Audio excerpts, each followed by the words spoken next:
बंधु माने दुनिया रे मन हेउची आपणकर सबुठारु बड़ बंधु आउ दुनिया रे सबुठारु बड़ शत्रु मध्य आपणकर मन ही हेई थाए। जेतेबेले आपण आपणकर मन हिसाब रे चली थांती सेतेबेले आपणकर मन आपणकु एणे तेणे खाली विब्रत करि थाए। आउ जेतेबेले आपण आपणकर मनकु निज आयत्तरे रखि चली थांती सेतेबेले आपण आपणक हिसाब रे चली थांती एवं आपण जीवन रे जहा किछि पाइबा को चाहंती ताहा पाई परिबे। किंतु आजिकाली निज मन को निज नियंत्रण रे रखी चलीबाटा बड़ कष्टकर विषय हो गलानी। जीवन सारा आम मन आमको जेमिति चले चलीछि आमे सेमिति चलीछु। राति पाहिला ठारू राति हेबा पर्यंत आम समस्तंकर मन भितरे हजार प्रकार चिंता हजार प्रकार टेंशन अशांति लागी रही थाए। यह एक प्रकार रोग रे परिणत हो गलानी।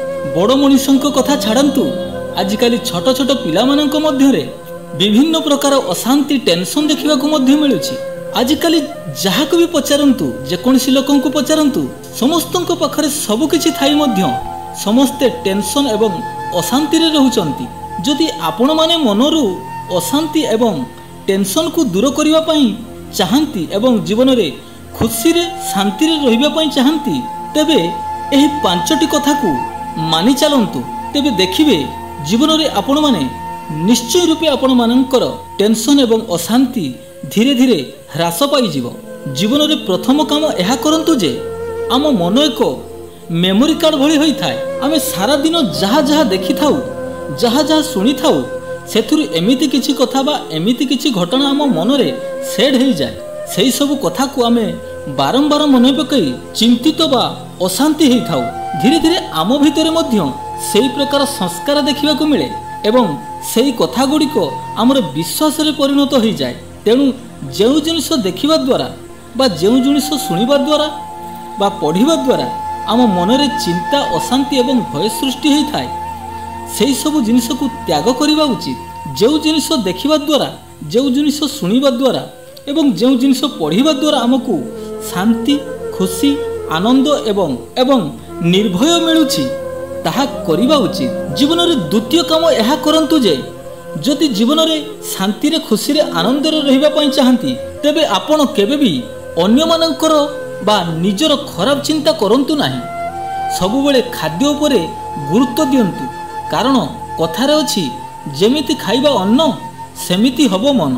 तेणु तामसिक आहार को परित्याग करी सात्विक आहार को ग्रहण करिबा पई चेष्टा करंतु कारण तामसिक आहार ग्रहण करिबा द्वारा आम मन भितरे अशांति क्रोध एवं चिड़चिड़ा भाव सृष्टि होता है। तेणु सात्विक आहार ग्रहण कले मनरे शांति एवं आनंद दे थाए।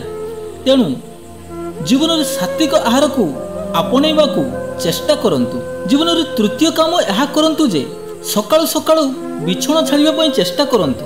सकाळु उठी किछि समय व्यायाम करंतु किछि बाट चलिया पई चेष्टा करंतु एवं किछि भलो भलो बही पढ़ंतु कारण सकाळ समयटी आम मनरे जो प्रकार विचार पड़ी थाए आमर सारा दिनटी सेमिति कटि थाए।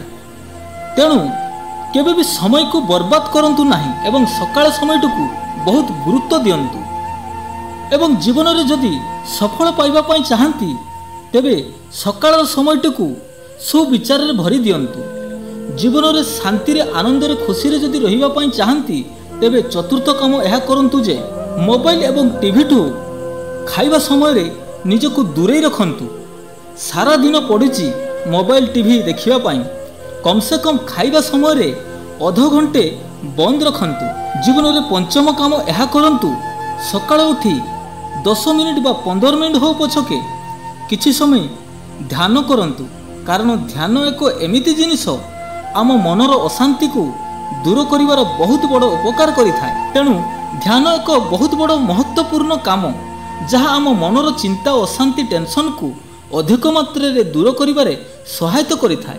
तेणु बंधु माने जीवन रे जति शांति आनंद एवं खुशी रे रहिबा पई चाहंती एही पांचटी गुण को आपणे नियंतु। देखिबे निश्चित रूपे किछि दिन मध्य रे आपण मानकर टेंशन चिंता धीरे धीरे दूर होगा लगे। तेणु बंधु मैंने भिडियोटी यदि भल लगी थाए कमेंट रे निहाती जनइबे एवं वीडियो को लाइक करेंगे। चैनल नुआ थे चैनल को सब्सक्राइब करी ଅଲ୍ ଘଣ୍ଟିକୁ କ୍ଲିକ୍ କରିଦେବେ। ରହୁଛି ବନ୍ଧୁମାନେ, ପୁଣି ଦେଖା ହେବ ଆଉ ଏକ ନୂଆ ଭିଡ଼ିଓରେ। ଭଗବାନ ଆପଣମାନଙ୍କୁ ଭଲରେ ରଖନ୍ତୁ, ଖୁସିରେ ଥାଆନ୍ତୁ। ଜୟ ଜଗନ୍ନାଥ।